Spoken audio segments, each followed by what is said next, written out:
Live from the campus of Penn State University, this is PSN News. It's Monday, March 3rd. We have all you need to know about Penn State faculty's plans to form a union, as well as more on the pending closures of some of Penn State's Commonwealth campuses. We also have information on the trial setting for Brian Koberger, along with sports, entertainment, weather, and an interview. Stay tuned.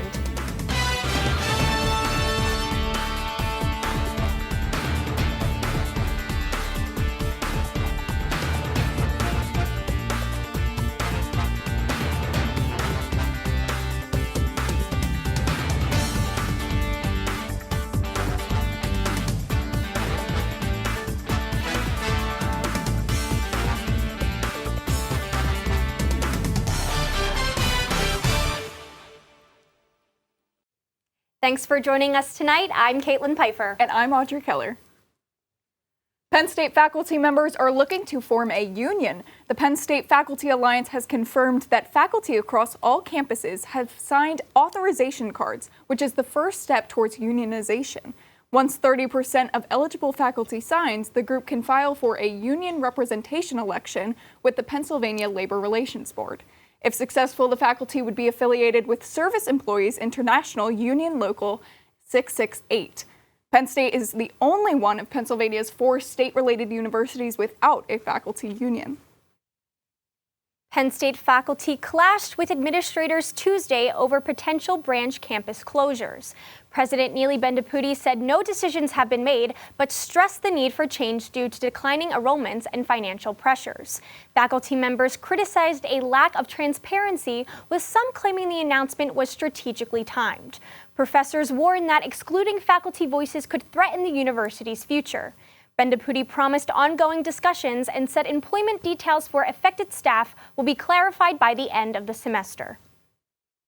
The University Park Undergraduate Association will hold its annual election for the next academic year's student representatives on April 2nd.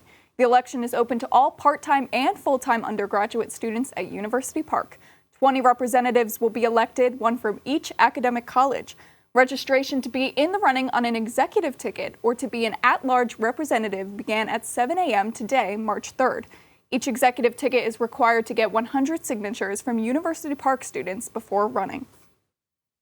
Penn State has tied second in the nation for the Fulbright U.S. Scholar Awards and is a top producer of the Fulbright U.S. Student Awards among doctoral institutions for 2024 to 2025. A total of 12 faculty and 10 students received Fulbright Awards this year, allowing them to study, teach, and conduct research abroad. This recognition comes as Penn State continues to demonstrate global engagement and exceptional scholarship, with students and faculty building international connections and promoting cultural understanding. Spring break is just around the corner, and what can students expect outside? Student meteorologist Hannah George is live in the studio with this week's forecast. Hannah? Thanks, Kaitlyn. Definitely going to be a decent week to start preparing for spring break if you're going somewhere a little bit warmer. But right now, across the Arboretum right now, we're at a current temperature of 34 degrees. That feels like it's going to be a tiny bit cooler at 28 degrees at the moment. A little bit of wind out there, but that cloud cover is keeping us nice and warm and heated. Here in State College, we're at that temperature of 34, like I mentioned, but you can see a couple different parts in the state are a little bit warmer. Pittsburgh at 39, but overall, everyone's starting to cool down into those lower 30s as we move into the evening hours. You can see a lot of these super northern states are a little bit cooler right now, but we do have some warmth coming up from the south. Here in State College, we do have a little bit of wind, like I mentioned, but those winds are also starting to slow down as we head into the night. Radar, not a lot going on right now. We are in some high pressure right now at the moment, so not a lot for now, but we will be seeing some weather moving on in as we move into the Wednesday and Thursday. Some precipitation of sorts. Some places in Pennsylvania might be seeing a little bit of snow, but us here in State College, we should be safe from that. You can see that cloud cover moves on out, and right behind it is some precipitation that'll start to move in overnight on Wednesday. You can see at times that does have a chance to be a little bit heavier, and it'll be pretty consistent throughout the day on Wednesday. Here's that little bit of snow. I know that blue is super scary and not what you want to see as we start March off, but like I said, we should be good here in State College. No snow for us, guys. I hope. I can't promise, but I hope that cloud cover will stay relatively mild as we move into the weekend, but your 6 to 10-day temperature outlook, like I mentioned, we're going to start to see some more spring-like temperatures as we start March. We are in meteorological spring finally. You can see we're kind of in that red to orange range here in Pennsylvania, and most of the country is also seeing that. You can see here by Wednesday, we're going to be moving on up to almost a high of 60 in some places. Here in State College, we'll be at 56. That rain, like I mentioned, will be here Wednesday, but you kind of expect that as we move into spring. Tonight, we'll be seeing a low of 28 degrees with that increasing cloud cover that'll keep us decently warm, and those winds will be calming down, like I mentioned. Tomorrow, wake up to a high of 54, so warming back up, and no rain yet tomorrow, so tomorrow is definitely a day you're going to want to take advantage of. Get outside, really enjoy it before spring break. Make sure you can handle the heat. You can see a bit of a roller coaster is going to be happening. You expect that this time of year for sure. That high today of 41, Tuesday, like I mentioned, 54, and Wednesday, 57, but right back down on Thursday with that high of 40. Friday will warm up just a little bit with that high of 45, but we go right back down with a high of 43 Saturday and a high of 39 Sunday. So tomorrow's probably going to be your best day, and keep that in mind if you're wanting to get ready for spring break. Back to you, Kaitlyn. Thanks, Hannah. After the break, Bronwyn Libel will have the latest in the world of sports.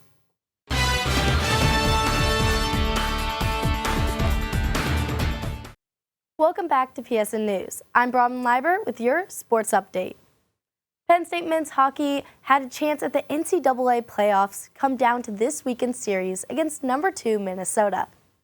As the Nittany Lions entered Pegula for Game 1, they were met with a sea of white for their annual Wear White game. Head coach Guy Gadowski secured his 400th career win in the team's 4-3 overtime victory, boosting their chances for a playoff appearance. However, on Saturday, the team experienced deja vu with a sour twist as Minnesota stayed high on the puck, managing 2 more goals, ending the game 5-3 and the series 1-1. Wrapping up the weekend for Penn State sports, baseball received their 7th straight victory, building their record to 8-1. The baseball team came out on top 7-6 in a back-and-forth game at William & Mary. Matt Maloney drove in 3 runs with 3 hits, while Joe Jadonsky scored the go-ahead run in the 9th. The Nittany Lions are 8-1 to start a season for the first time since 1980. Ole Miss women's basketball rallied from a 15-point deficit in the third quarter to stun number 7 ranked LSU 85-77 on Sunday. Tamia Sadler scored 19 points, including 5 3-pointers. The LSU Tigers hosted this matchup as their senior night for their 4 seniors, but lost at home for the first time this season in 18 games. Ole Miss clinched a number 7 finish in the SEC and earned a bye at the 2025 SEC Women's Basketball Tournament. Stirring news in the NFL, Washington acquires San Francisco's 49ers wide receiver Deebo Samuel in exchange for a 5th-round pick. Samuel is one of 4 players in NFL history with over 4,000 receiving yards and over 1,000 rush yards in their first 6 career seasons. The trade won't be official until the new league starts on March 12th. With this trade, Samuel will reunite with the Commanders' general manager, Adam Peters, who previously spent 7 seasons with the 49ers front office, including in 2019 when the 49ers selected Samuel 36th overall in the NFL draft. That's all for your sports update. After the break, Isabel Hulse has the latest in the world of entertainment. Stay tuned.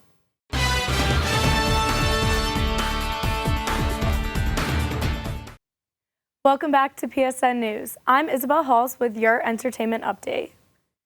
Blake Shelton fans, get ready. The country music icon will be performing at the Bryce Jordan Center. The Friends and Heroes Tour will be on Saturday, March 22nd at 7 p.m. Tickets go on sale this Friday, March 7th at 10 a.m. through Ticketmaster. Special guest star Emily Ann Roberts will be joining.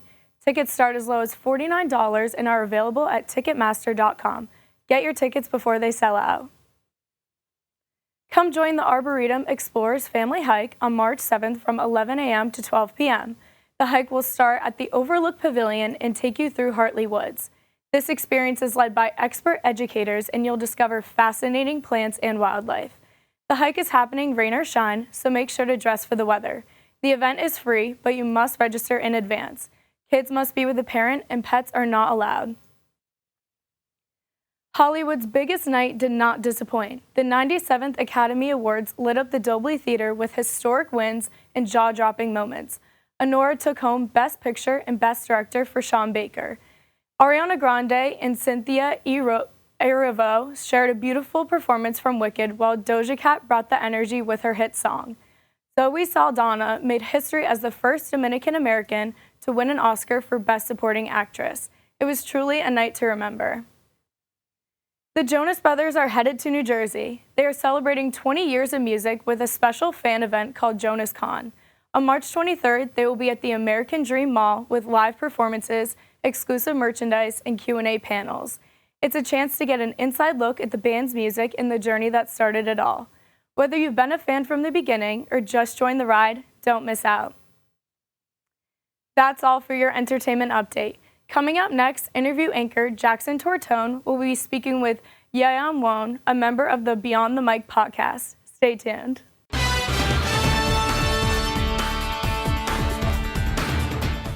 Welcome back. I'm Jackson Tortone. I'm joined tonight by Yaya Won, the Director for Politics for Beyond the Mic podcast. Thank you so much for coming in tonight, Yaya. Thanks, Jackson. Thank you for having me. Yes. So a couple of basic questions to start. What is your year and what is your major? So I'm a senior, 4th year. I'm doing a double major with broadcast journalism and political science. Very good for this topic, yes. So how did you find out about this podcast? So the creator of the podcast, Derek, he's actually a really good friend of mine from Altoona. So I've known him since my freshman year. And he's really into sports. We have another friend of ours, Jade, who is the director of entertainment. And he knew that I was very into like the politics aspect of things. So he just texted me one day. He was like, hey, I'm starting a podcast. You like politics. Let's work together. And I was like, you know what? Yeah, let's do it. So I just kind of stumbled into this role. Call it nepotism, but I'm very happy with where I am right now. Well, going off that, so what made you interested in politics and making content about it in the first place? So I think growing up, I grew up moving around a lot. And as a result, I was going to international schools. I was meeting people of different cultures. And I feel like that just kind of exposed me to certain things a little earlier in life. So I always grew up seeing like economic disparities between people. Like I would go home and I would see kids on the street and I was like, oh, like there's something going on here that shouldn't be going on. And as I grew up, I became a bit more politically conscious. And so this kind of, I guess, starting with me being a bit more compassionate than I guess what is normal for my age, and then just understanding politics as I grew up and having somebody like my father who was constantly talking about politics at the dinner table, it kind of all just came together. And I was like, you know what? Politics is something that I'm passionate about. And I like to talk, as you can tell. And so I was like talking to my mom. She was like, I think you'd be a really good journalist. And I was like, yeah, I like talking about politics. I like speaking in general. So it was kind of like fate, I like to think of it. So the podcast seems like a lot of work. So what other clubs are you involved with and how do you balance that with your academics and social life and everything else in college? So I'm actually involved with PSN TV as well. Jackson, you and I know each other very well. You're on my politics panel for At the Desk. I'm also on PSN TV Exec. I am the DI chair, and that's really it. I try to minimize my clubs to mostly broadcast stuff when I got here. But I'm also in the National Association of Black Journalists at Penn State. Yeah, and so out of all the topics you talked about in the podcast, I'm sure there's been a lot. What has been your favorite one to cover thus far? Oh, that is a really good question. Let me think about this. I really liked when we talked about just Trump's executive orders coming right out of Inauguration Day, because so much was happening. And it was like everybody's in the same space of like, what do we focus on? So it was nice to have that space for an extended period of time to just kind of calm down, let the dust settle and say, okay, how do we really feel about this? And I got so many like different answers, so many points that like I hadn't even thought of myself. So it was just cool to see and to hear what my crew members thought of the first week of the administration, even though it felt like 2 months and 7 days. It was a lot in a very short amount of time. So what do you hope the long-term impact of your role in this podcast will be for Penn State and for other journalists and just overall? I think it's very important to have somebody that looks like me in this type of space. I feel like in Penn State specifically, where you see people of color, it's mostly in sports or entertainment, and I feel like a lot less so in the political reporting sphere of things.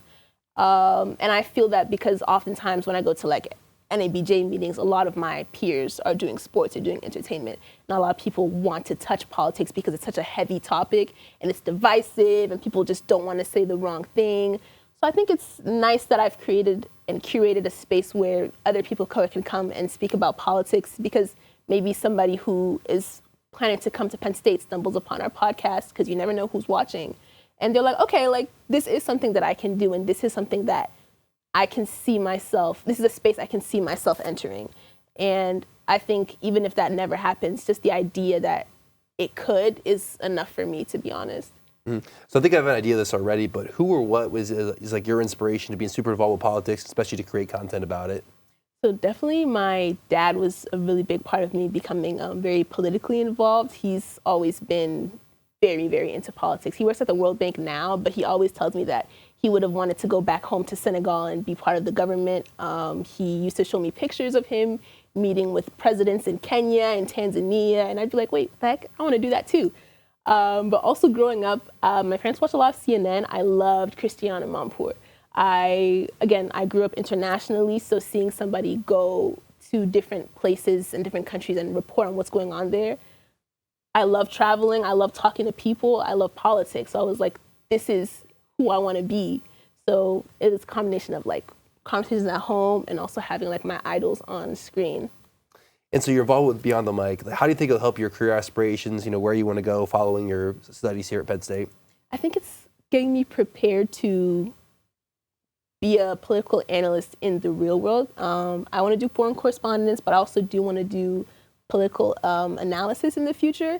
And it's a tough world out there. You and I both know, being in politics and being in broadcast, sometimes you get a couple hateful comments. I one time got somebody comment under Beyond the Mic post, read more. And I can't lie, as someone who reads a lot, that actually hurt my feelings. I was like, oh, like that was that a very Instagram? Nice. Yeah, Instagram comments could be a little brutal sometimes. Yeah, it's a cesspool over there, to be honest. But so I guess it's kind of toughening me up, because I'm not used to like mean comments. Academic validation is something that I crave a lot.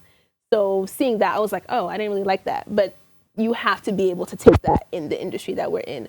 So I think just getting me ready to, I guess, face those types of comments and face that type of backlash, it's more of a practical thing. And I don't think something that people would think about a lot, but that's what I'm gaining from it. Okay, so I want to finish off with one, quick, fun question. So, what is like your favorite overall part of being in this podcast? It's so fun. It's so fun. I'm doing it with people that I've come up here with from my freshman year. So it's been super cool to watch them develop and grow. And it's just a really relaxed atmosphere. We can say whatever. Well, we can't say whatever. Obviously, there's always limits to what you can say. But I get to laugh, but still talk about serious topics. And it's just really fun. It's a nice way for me to unwind, get things off my chest that I've been thinking about throughout the week. And the people are amazing. People are so cool. They're so smart. I love talking to smart people and just digesting what they have to say. So it's a great way for me to, I guess, learn from other people while still having fun. Well, yeah, thanks for coming in tonight. Thank you for having me. Yes. Now stick around, because coming up next, Audrey and Kaitlyn will have the latest news from across the nation.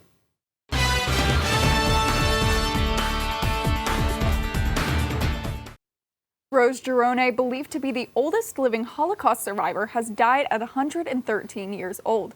Girone was born in 1912 in Jano, Poland.